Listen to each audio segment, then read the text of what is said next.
I got so much motherfucking design on right now.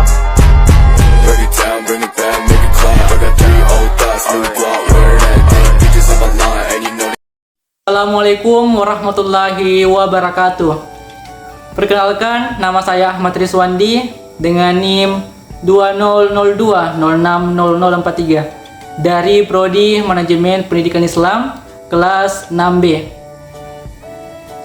Baiklah, pada hari ini saya akan menjelaskan materi yang ada dalam tugas poster yang saya buat pada mata pelajaran manajemen perubahan. Baik, yang pertama ada namanya model pendekatan dalam perubahan. Yang pertama, pendekatan behavioral merupakan salah satu pendekatan tertua dalam dunia psikoterapi dan merupakan salah satu pendekatan populer yang banyak digunakan di kalangan pekerja kesehatan mental.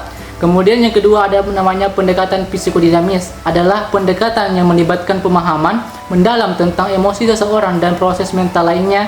Tetapi ini berfungsi untuk membantu orang mendapatkan wawasan yang lebih besar tentang bagaimana perasaan dan pemikirannya. Kemudian ada namanya pendekatan kognitif, merupakan pendekatan terapi manual yang dirancang untuk membantu individu dalam mengembangkan pikiran yang positif dan mengurangi pikiran yang negatif melalui keyakinan, praktik, dan agama menjadi sumber utama. Kemudian pendekatan agama merupakan salah satu bentuk pengawasan melalui upaya pemberdayaan dan penanaman nilai-nilai agama untuk mendorong seseorang agar menjadi pribadi yang bersih dan bebas tipu daya. Kemudian selanjutnya ada langkah-langkah dalam proses perubahan. Yang pertama, envisioning merupakan langkah pertama di mana manajer memberikan inspirasi dan ide mengenai perubahan kepada staf manajemen perusahaan.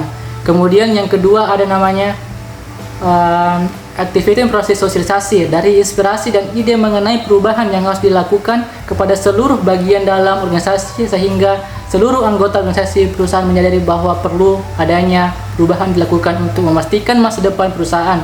Kemudian ada namanya supporting, melakukan bantuan akan berbagai sumber daya yang diperlukan untuk perubahan yang akan dilakukan dalam manajemen perusahaan. Installing ataupun setelah ide dan rencana perubahan identifikasi, maka langkah berikutnya adalah pengambilan keputusan mengenai perubahan yang akan dilakukan untuk kemudian disosialisasikan untuk dijalankan di seluruh bagian perusahaan. Kemudian ada namanya ensuring, setelah direncana disosialisasikan kepada seluruh bagian perusahaan, langkah berikutnya adalah memastikan bahwa seluruh kegiatan atau rencana berjalan dengan lancar. Kemudian selanjutnya ada recognizing atau langkah terakhir dari manajemen perubahan adalah melakukan identifikasi atas segala hal yang belum dilakukan dan menentukan apa yang saja yang belum tercapai oleh perusahaan sehubungan dengan perubahan yang terjadi. Kemudian selanjutnya ada fungsi perencanaan pendidikan. Yang pertama sebagai alat untuk mengarahkan kegiatan pendidikan, yang kedua sebagai pedoman bagi pelaksanaan kegiatan-kegiatan yang ditujukan kepada pencapaian tujuan pembangunan pendidikan. Kemudian yang ketiga sebagai alat untuk memperkirakan atau forecasting hal-hal dalam masa pelaksanaan yang akan dilalui, dan kemudian memberikan kesempatan untuk memilih berbagai alternatif cara yang terbaik. Kemudian sebagai alat untuk menyusun skala prioritas, memilih urutan dari segi pentingnya suatu tujuan, sasaran maupun kegiatan usahanya. Kemudian selanjutnya ada jenis masalah dalam pengembangan organisasi. Yang pertama, lemahnya komitmen bersama. Komitmen organisasi yang lemah akan menjadikan organisasi tidak terarah. Kemudian yang kedua ada namanya kepercayaan, dan tidak kepercayaan berlebih. Komitmen yang lemah akan berbuntut pada hilangnya kepercayaan antar individu. Kemudian yang ketiga ada pembagian tugas yang tidak merata. Masalah ini disebabkan terlalu banyaknya cabang fokus pekerjaan yang harus diselesaikan oleh bawahan.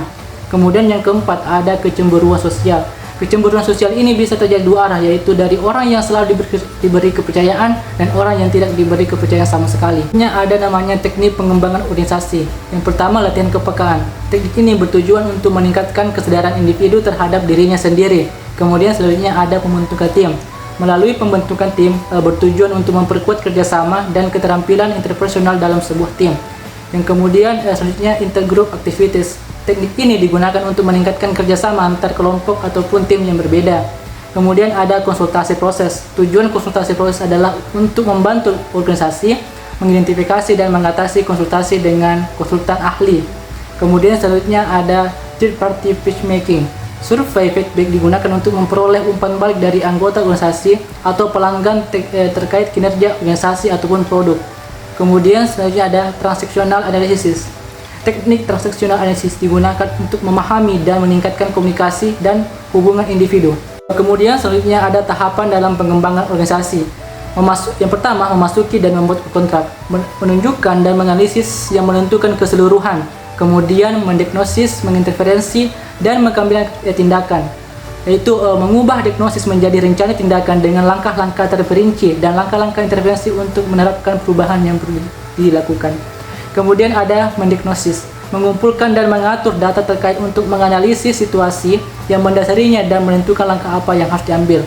Kemudian ada namanya evaluasi dan umpan balik, menganalisis apakah interferensi telah memberikan hasil yang diinginkan. Kemudian yang terakhir, memutuskan atau keluar, menangani jalan keluar dengan untuk menjaga kepercayaan, produktivitas, dan keterlibatan karyawan. Kemudian ada analisis SWOT. Yang pertama, kekuatan atau strength. Kekuatan menggambarkan keunggulan suatu organisasi dan apa yang membedakannya dari kompetitor, seperti brand dan kuat yang atau pelanggan loyal dan neraca. Kemudian selanjutnya ada namanya peluang atau opportunities. Peluang mengacu pada faktor eksternal yang menguntungkan dan dapat memberikan keunggulan kompetitif bagi organisasi. Kemudian ada namanya kelemahan atau weakness. Kelemahan dapat menghambat optimalisasi kinerja suatu organisasi. Ini merupakan menjadi komponen bisnis yang perlu ditingkatkan agar tetap kompetitif. Kemudian yang terakhir ada namanya ancaman atau threats.